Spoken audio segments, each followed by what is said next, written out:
Hi guys, welcome to another movie crew review. Today I'll be reviewing The Smashing Machine.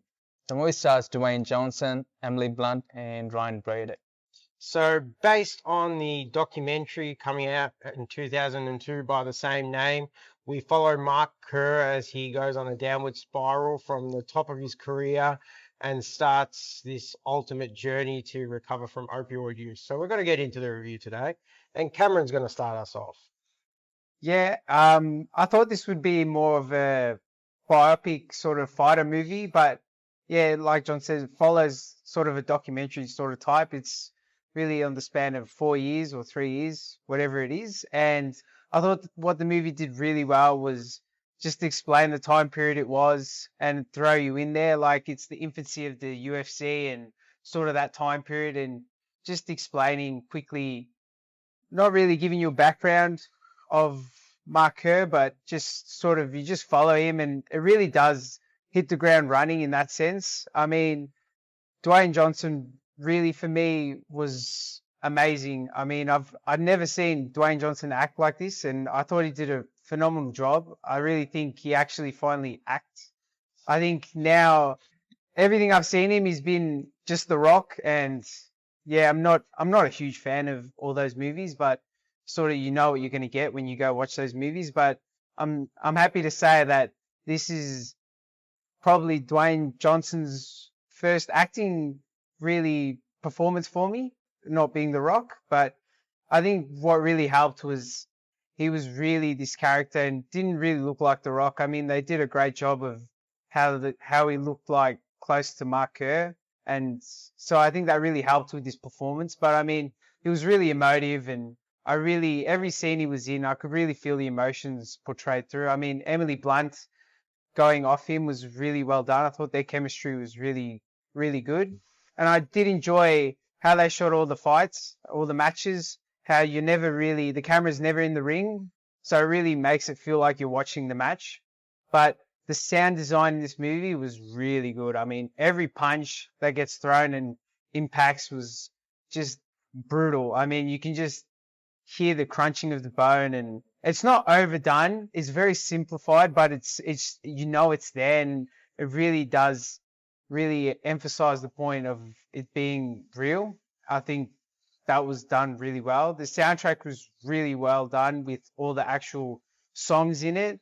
But my main gripe with this was I think they overused the jazz music for me in this movie. I think during the matches it was done really well. Like when a punch is hit, you can hear like a piano playing an emphatic note. But throughout the movie, I just thought it was a little bit overdone. So I didn't think it was necessary to be in some of the talky scenes. But that's just personal for me. But yeah, I really did enjoy this movie. I think what they did well was being in that time frame, explaining everything, sort of what was happening in that world. Because for me, I'm not a big UFC fan. Like I watch fights here and there now, but I don't really know much of its history. So I think this does a really good job of explaining that and finding out who Mark Kerr is and just his struggles in life that he went through and what all these fighters sort of had to go through. I think was done really well. John? Yeah, I enjoyed this film. I think that it follows a documentary style quite well in terms of the documentary it's based on is pretty much beat for beat, like follows the same style. So you're going from 1997 to 2000, and you pretty much all the camera styles, the way that it's shot, the progression of the characters is all very similar to that. So it was good to see the accuracy of the times and everything looks like it's from the 90s, which is nice.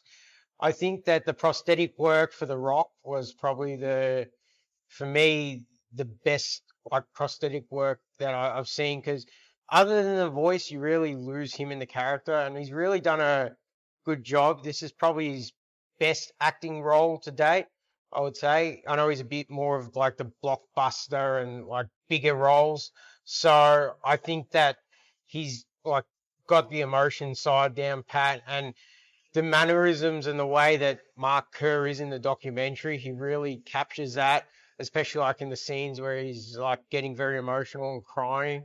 He gets those things that can be fudged a bit. He gets them really well. Same with Emily Blunt. She pretty much is the same amount as in the documentary. She's a small part of this kind of film and a bit underdeveloped, but that's how that relationship was seen in the documentary. So I'm not going to expect any more development on that. But I enjoyed the actual storyline and seeing all the fighting. The fighting was probably done really well. It's hard to explain, but sometimes you can watch these films and it looked very poor from a like hitting aspect, but the way that the hits happen and the blood just works into it all at the one time is just a real credit. And the Foley work to make all the sounds come to life is really good. I I did enjoy it, but I think because it was told in the documentary style and it was the same with the documentary itself, where we're kind of getting Mark on the downslope and Mark he's like going through different like issues with his life. I don't want to give too much away because the trailer doesn't give that much away, so I don't want to ruin it if you're coming into it, especially like for the latter part of the film. But I just think that the whole way that the film was told, it's like it was trying to tell a story, but the story wasn't there. It was more of just a shot for shot copy of the documentary as opposed to like turning the documentary, even if it was done in that kind of style, into a film. So that was my only issue with it, was mainly the story aspect of it. It was framed in a such way that pretty much all the talking head parts were just made into scenes. And I'm sad. I love the acting, but that was just something I would have preferred to see is the film like develop itself a bit more. So yeah. Hmm? I have a love and hate relationship with Dwayne, and so, but he was great here, man. Like, this is his best role by far, and he was lost in the role. He didn't look the part like Cameron said, so that helped too. And his acting, like emotional side, like I don't know much about Mark Kerr. Like, I started watching UFC like 5 years ago, so I don't know much. But Mark Kerr, like the way he portrayed, he's very like a nice guy, but he's so massive as well. Like he has so Dwayne portrayed the aura so well. Like I was like scared for like Emily Blunt's character. Like what if he gets angry? He's just gonna smash her or whatever. But that's the way the character was portrayed. And Emily Blunt, I think she can't do anything wrong. She's amazing, and she's like one of my favorite actors at the moment. And like I think they were together in some other movie before, and I can tell like the chemistry is really good. Um, I like the fighting here. I didn't know like Usyk in the movie and Ryan Bader is a like actual UFC fighter. I thought I've seen him before. Like John said, but the story, I had the same gripe. Like um, these types of movie are just not for me, and the way this story was told, I wasn't like getting too much into it, but I still liked it. The best part of me was when he lost the fight, his first fight, and basically following him to his locker room, and it was just like seeing his from his point of view from his back, and it's just so lost and he's defeated, and I like the bit and his like journey from there. And after what happened, I wasn't a big fan of that, but that's the what the story is. So I think they did, I don't know, like John said, it's documentary, so I can't comment on that. But yeah, these types of movie are just not for me, but I still appreciate it. Like when I say it's like so close to a documentary, Yeah. if you were to watch, like I watched the documentary before watching this, and like nearly every single thing that happens in the documentary is like nearly shot for shot the same. Okay. So other than watching it for The Rock's performance and Emily Blunt's performance, the documentary really gives you all the information. There's not really anything added, and there's not really anything, even like movie styles. It's not like the movie adds anything to it, if that makes sense. It's pretty much like when I say the fighting scenes are the same, the documentary crew's like they're on the sidelines taking the exact same shots. So it's not like you're getting a different perspective or something. And That was where my main issue with the film was. That's where I would have liked it to be developed a bit more. But yeah, Yeah, I didn't really find the story being like you guys are explaining. I actually didn't mind it. I think being being confined in those 3 years, they just pinpointed the major parts, so that's why I can understand it being sort of cut like that and shown like that. So for me, I think the story flowed for me. I think it didn't have really any slow parts, so to follow it was pretty easy, and I did enjoy it. And yeah, I mean, with these sort of biopics, you got to take it for what it is. If they change it too much, it's not going to be sort of true to the story. So to be, as you said, probably follow the documentary bang on. I mean, the documentary, it wasn't made like 5 years ago, so it was. You said it was released in yeah, 2002. 2002. So it's been, I haven't watched it, so I suppose it brings fresh eyes to this Mark Kerr, which I think he deserves, and I think it is a good movie to watch. I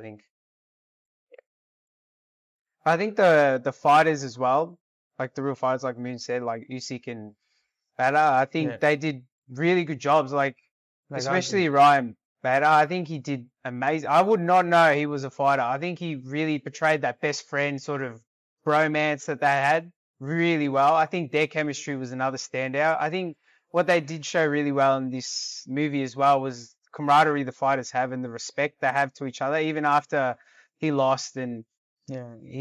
he went through all that down phase, but then when he meets him behind backstage, it's like full respect, like they understand it's two men in the ring and one has to win. I think they showed that really well. Just the whole respect behind the doors. I think that was really well done. I think that they did develop like their relationship pretty well. Like when he lost and Emily Blunt is there, Dawn. So, and like Cameron is pointing out that scene, and she wants to be there for him, and he's sort of with the other fighter, and like you can't tell who is wrong because I think both are right, both are wrong. So I think they did pretty good job developing their relationship. Even they, like John said, that they didn't have much to work with, but I think they developed pretty well. Yeah, I mean, I remember in the documentary when Mark Coleman is talking to the camera. Yeah. The first thing he said is he goes, I don't know why he brings Dawn to these things because he goes, I don't want my wife seeing me get beat up, and then if I lose, I don't want her here to like deal with the aftermath because he starts going on the reasons why. So, and it's funny, you kind of see that in this film, especially when she comes and he's trying to get in the zone, and I don't know, for lack of a better term, she's being a pain in the ass. But yeah, it's just I can understand completely why, and it's funny because it's like the only person's wife that you see in this whole film. Like I'm sure they've got girlfriends or whatever, but like in that whole film, it's like the only time you see like like a wife or somebody in the training rooms with them. So All right, guys, gonna give our scores. yep, Moon, how many titles out of 10? I guess 7 titles out of 10. John? yeah, 7.5 titles out of 10. Yeah, I'll give it 8 titles out of 10. All right, guys, make sure to like, subscribe, check out our socials, and we'll catch you in the next one. Ciao.